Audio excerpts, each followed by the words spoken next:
What's up, everybody?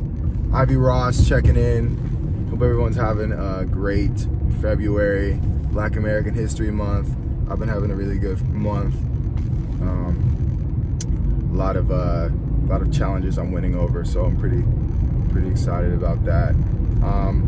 I wanted to talk about this speech that Rihanna gave at the NAACP Awards.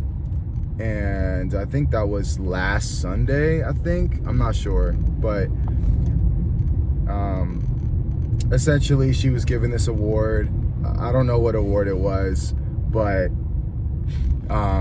she decided to kind of, use the last few minutes of her being on stage. She, talked about how we need to stick together, and mind you, this is the NAACP Awards. So, this is going to be all Black people attending this ceremony, this event. So she's mainly talking to all Black people, right? So she's saying, we have to stick together. We have to stick together. I can't stress that enough. And she was talking about how she's mainly talking about like other groups that don't think it's their problem. They don't think that Black people's problems is their problems. And then she started talking about women and then poor people's problems, which kind of threw it all over the place because, Black people problems is linear. It doesn't matter what sex or what gender you identify with, like you're still Black. So, and she's at the NAACP Awards, so like it should just be about Black. So I don't know why she was all over the place, like, oh, it's a woman's problem, it's a poor people's problem, it's a Black problem, Black people's problem. No, it's Black people's problem. It doesn't matter if you're a woman or if you're poor. Like, all Black people are going through the same issue when it comes to like systematic racism, white supremacy. So anyway, what she was trying to say is that we need to all stick together. And so she kind of made everyone raise their hands, like, oh, let's show of hands, like, how many of you guys have friends in different races, different religions, different genders? How many friends show of hands? Of course, people raise their hands, and she's saying, they're friends with you, right? They like you, right? Like they want to break bread with you, right? Well, then, that means this is their problem too.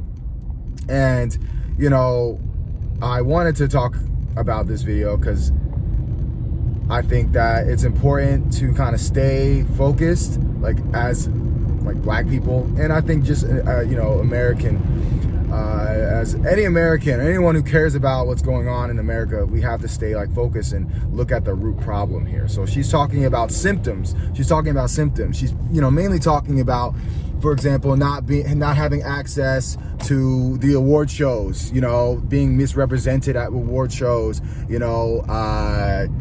police brutality. She's talking about mass incarceration. She's talking about, Black people not having our own independence per se. Everything has to be shared resources. So she's basing it off of shared resources that, oh, we need to stick together. We need to get our white friends together and tell them that this is their problem too, so that we can share resources and we can fight the system together. And when we look at that just surface level, we miss the target of what needs to be done, which is not having to worry about sharing resources with people who don't care about you. And also that just because you have friends with white people, or white people could be friends with you, or they can have children with you, they can have uncles, brothers, and sisters, that are related to them. That doesn't mean that they're going to, give you a handout just because they like hanging out with you. That's not how power works. It's about position. So, how far back do you want to go? White people, we talk about the dominant society, have allowed the government to place policies that specifically affect Black people. Laws like Jim Crow, segregation. These are all things that white people are well aware of and did not want to have anything to do with it. And then even when desegregation happened, black people were living with white people per se, and before white people moved, away from those communities. But black people were still living around white people, and even Martin Luther King, believed that when we get together, things will get better. It'll work out. And that's not the case. That's not what history shows. History shows that it's about position, it's about power. And if the other group has the power, just because they are around you, they like you, they laugh with you, they sleep with you, whatever it is, doesn't mean that they're going to break bread or share with you in a way where you can economically stand on your own. There's slavery. I mean, there's black people, there's slaves who, were living in the house, the same house as the slave master on the plantation. There was moms, mothers, or I forget what they call it, like wet nurses. Yes, wet nurses. Look that up. Black wet nurses. Their sole job was to nurse their white master's baby.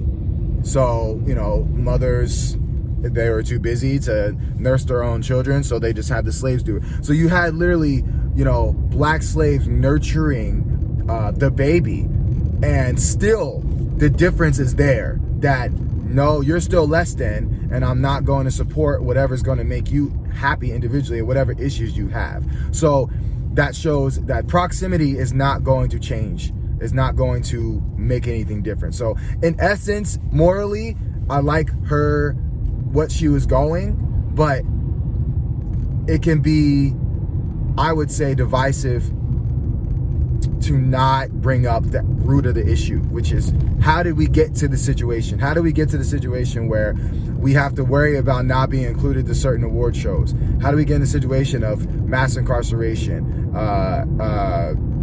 police brutality, all these horrible things that are happening to black people still to this day, and nothing has changed, since during slavery, as far as like what black people have to fight to get through.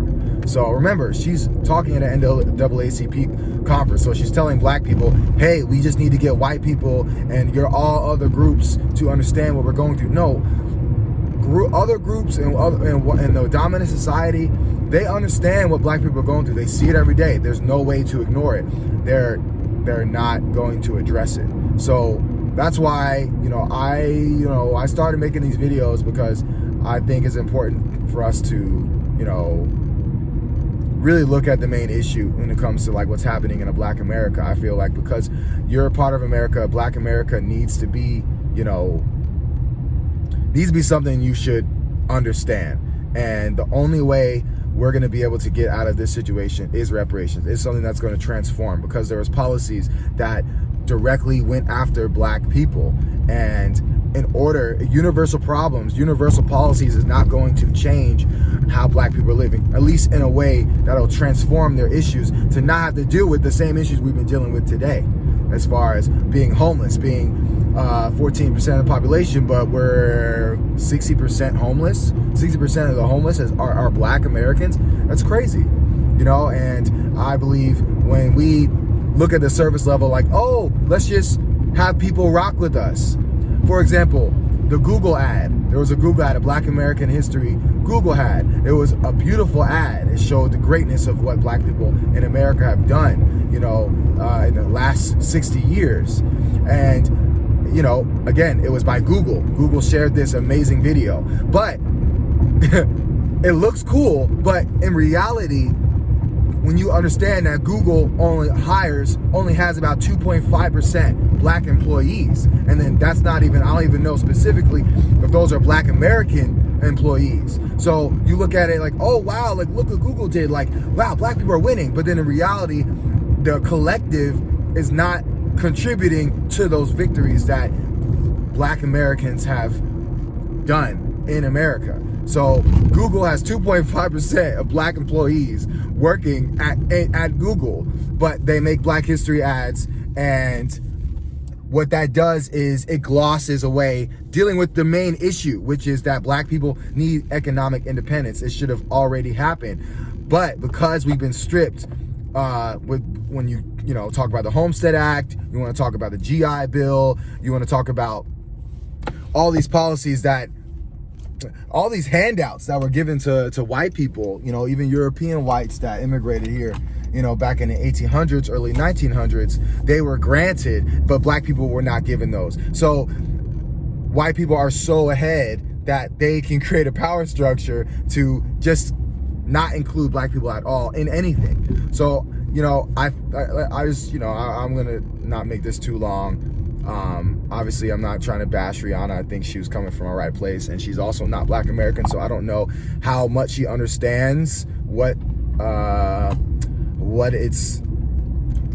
it really means to be like ingrained with the, I would say, the curse of being like a black American, the curse of the lineage of, you know, being a descendant of slave in America.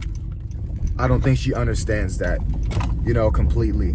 But that's the thing, you know, about celebrities. A lot of people want to use celebrities as leaders, you know, and that know everything, and a lot of them don't. They kind of stay in their own bubble. I mean, I'm sure most people she's with are white people anyway, so I don't think she really understands that that's not how people work. That's not how history has shown that, you know, oh, all you gotta do is be around these people because they like you, right?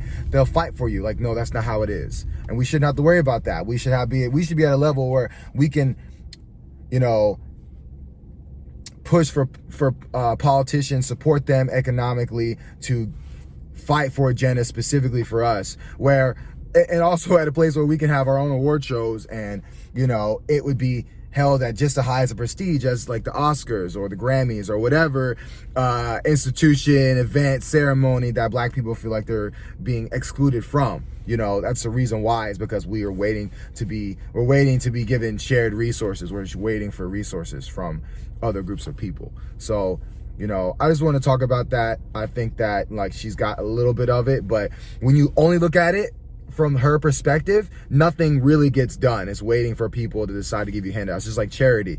People, sure, yeah, people will give you charity. Yeah, I gave you charity. Oh, it's good. But it's not going to transform a collective group of people. It's only going to help that individual. And it's usually going to help the person giving the charity because it helps their image. It helps their brand. I mean, the press writes about it. But when you push for policies and you make the government address a collective issue, you know, because of institutional racism, white supremacy, that is what's going to really change the political atmosphere, I would say, you know, the moral aptitude of America. I think that's what we need to focus on. So I'm, you know, speaking specifically to black people and black Americans that care about black people and they want the world to change. Like, what does that look like? Black people need to have their own economic floor, and that means, you know, American descendants of slavery need to really push for reparations, because waiting for shared resources is not going to do that. You know, just like, oh, black people need to get more jobs. Like,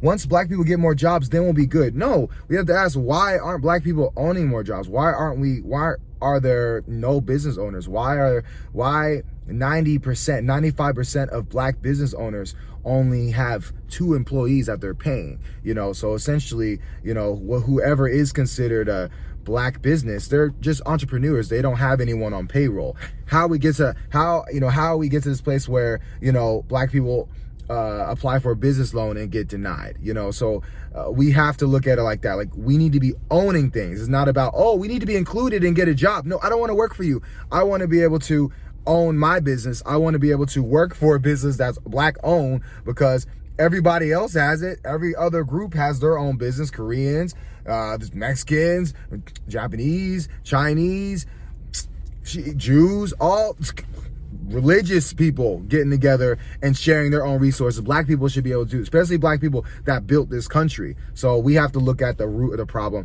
Rihanna's looking at symptoms and thinking that these Band-Aid solutions is gonna, you know, cover up all the wounds that happened to us. And that's not going to change. So I just want to make this video. Anyone listening and was like, oh wow, Rihanna was saying some real good shit.